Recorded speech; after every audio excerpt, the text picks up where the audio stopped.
As a certified DNFer, here are some books that I have respectfully paused, not because they are garbage books, but because just it wasn't the right mood or vibe for me at the time I was reading with it. If you are a mood reader, you know what I mean. I'm also trying to get away of the connotation of a DNF being a bad thing because it is not a bad thing. Sometimes it's maybe the right book, but just at the wrong time. Or maybe it could be the wrong format you're reading the book in. Or maybe there was another book that came out that you wanted to read more. There are so many reasons that I DNF a book, and usually none of them are, this book is garbage. Because I DNF'd so many books last month, so many of you asked me for that DNF list, and I actually think there's some books on there that everyone might be interested in reading, just wasn't the right books for me at that time. The Everlasting, this book just came out and I read the back of it and was so impressed, and I thought this was a book that I was going to love.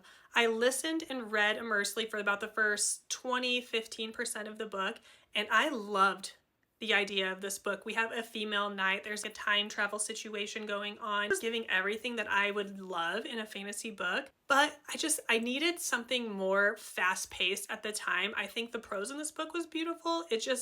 I want to go back to it more when I'm looking for an epic style fantasy book with a romance, not something that I just kind of want to go fast paced and blow through and read for vibes. The next book I have here was a vampire dark romance, and I bought the audio of it because I saw some other people talking about how it was such a great book, and it's a mix between a dark romance and a fantasy book, and I'm like, all right, sign me up. And I loved the beginning of it.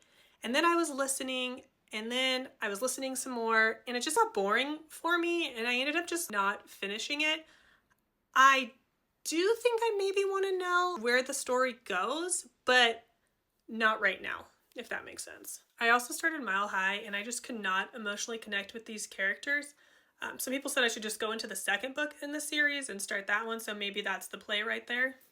Not sure yet though. I also started The Night and the Moth by Rachel Gillig, and I had such high expectations for this book, and it's not that it was bad. I felt it was a little too slow. I really loved the gargoyle that was going into it. I'm about 35% in, and I just decided I wanted to pick up a different book instead, so that's where I'm at. I'm a huge fan of One Dark Window though, so I think I'm gonna go back and read it. I just don't know yet.